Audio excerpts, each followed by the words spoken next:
Hey there, my name is Przemek and here is a Cyclic Law double feature video, and today we'll talk about two fresh or upcoming Cyclic Law releases, SINKE DÜS Modus Vivendi and LÄTUM Dreams and Illusions. Both will be released later this month. SINKE DÜS I think the 22nd of September and LÄTUM the 13th of September. Yes, and Scandinavian dark ambient, Swedish to be more specific. So good to see that the label Cyclic Law didn't forget what they are best at, especially that there's been quite a lot of stuff during these last few years from them which weren't exactly my cup of tea. But okay, here we are, SINKE DÜS and LÄTUM, the names bringing a nice icy feeling into my heart. Let's start with SINKE DÜS, a project by Marcus Lönebrink. I remember when the debut was out in 2007, Acrasia. I bought it immediately after the premiere, and if I'm not mistaken, it was announced as a new force in Swedish dark ambient, especially the good offering for the fans of Kammarheit. After all, Marcus has helped Per Bostrom on one track on the Star Wheel. I wrote a review of Acrasia for Polish magazine Apostasia back then, agreeing that the Kammarheit resemblances are present not only in the music but also in the design of the physical releases, the same vibe and even the same cardboard texture, you know. If you can see when you touch it, the feeling is even the same. Anyway, although I felt like Acrasia was more melodic, maybe even mellow and ethereal than the Star Wheel, even though the general feeling was rather similar. I really liked the album and was happy that we have a new important element on Swedish map of dark ambient. And then what happened? SINKE DÜS has returned to some secluded cottage somewhere in Sweden and stayed there for 16 years with a short break for 2 compilation tracks in 2012. And as I said in the newsflash video, many of us have waited for a Acrasia follow-up. Many of us have lost hope, but eventually, without a big announcements, out of the blue, we have Modus Vivendi, 8 brand new tracks, one of them composed again with a little help of Per Bostrom. So 8 tracks of introspective sonic pilgrimage into the vast terrain residing in the intermissions between failure and salvation, as the label says. And I could say it's a fine piece of dark ambient, and just finish this review. Thanks for watching and see you soon. Joking. This is a straight continuation of Acrasia with all the strengths of the debut. And the sound fitting for 2023. But if you haven't heard SINKE DÜS, it's a cold, deep dark ambient Swedish style based on deep drones, desolate soundscapes and swirlings of polluted air. Marcus skillfully builds the compositions, sometimes implementing melodic elements in the music, gloomy or melancholic, depending on the track. But what I need to say is that while on Acrasia this balance between darkness and melancholy was quite steady, Modus Vivendi turns into this darker side.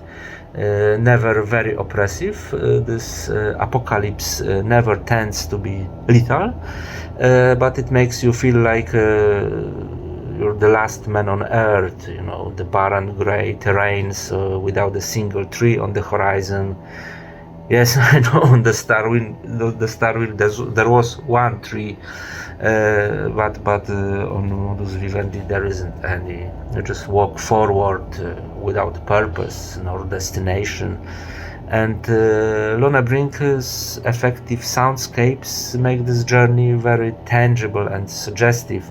I mean, I know the concept of Modus Vivendi is more about an inner journey, about reaching into the darkest corners of your soul, but personally I prefer to read the album on my own. And yes, if I had to compare this album to some other artist, it would be Hammerheit again. I know, obvious and lazy reference, but seriously, it's impossible not to notice it.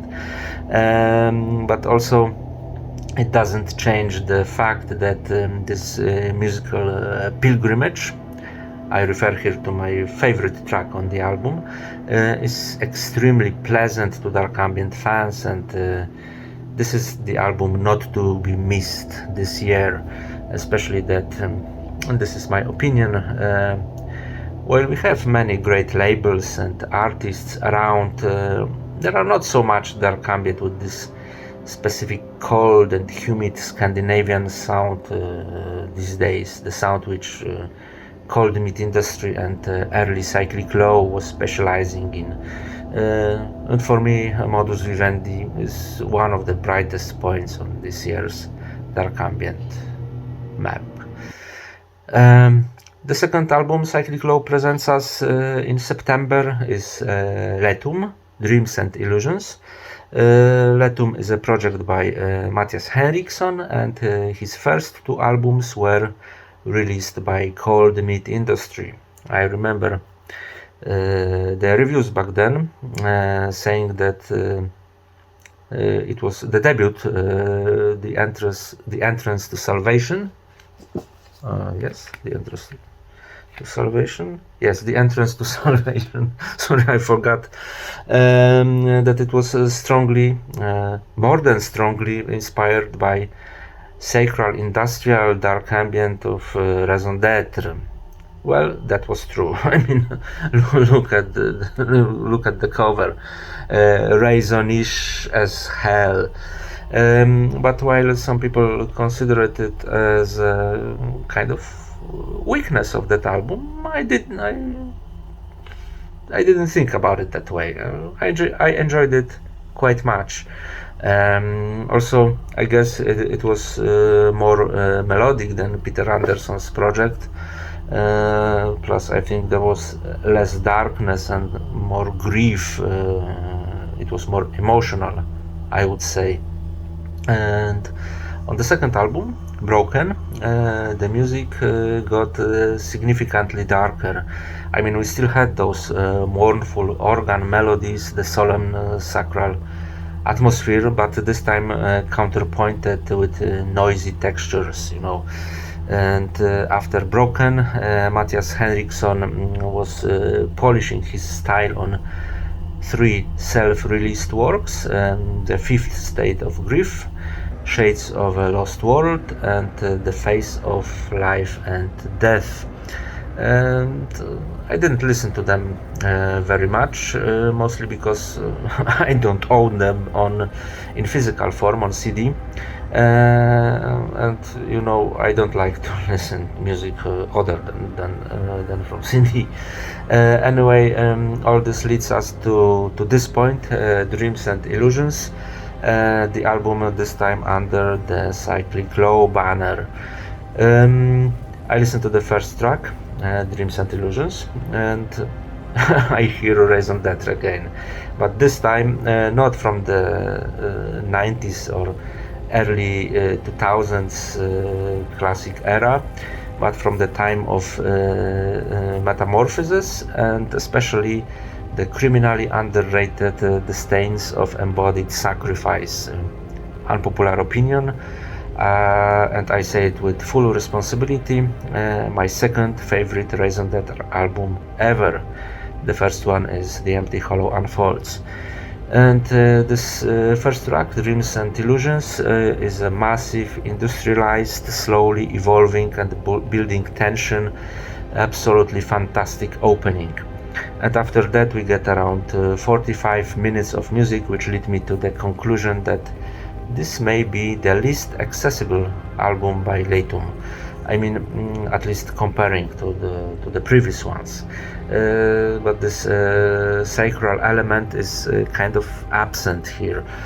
Maybe apart from the last piece, this is farewell. But apart from that, just the ruins, the ashes of the distant past, the dying machines, and the beautiful desolation. The dreamy, melancholic soundscapes show up from time to time, but definitely it doesn't. They don't play. Sorry, they don't play the significant role as on the previous works, I guess. But when they do, like in Thoughts of the Morning Sun to Calm My Heart, the fifth composition, I'm really charmed. As a whole, this is the darkest work by LÄTUM.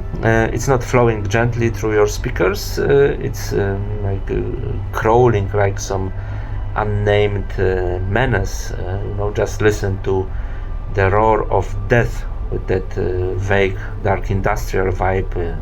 To catch my drift, and those serene sounds which appear at the end of this song, I feel like are this titular death opening arms to you, and you're happy that it will finally take you from this hopeless world. And despite all these raison d'etre references, I have to say it is a fine, exquisite piece of dark ambient made by the experienced artists who know how to create an evocative atmosphere. Very good stuff. Yes, SINKE DÜS and LÄTUM, both albums are very much to my liking. Both will be candidates to my top 2023 list. If you'd ask me which I liked better, I wouldn't answer. But if you'd put a gun to my head and I'd have to choose, I'd say LÄTUM. But the difference is like this. Okay, thanks for watching and see you soon.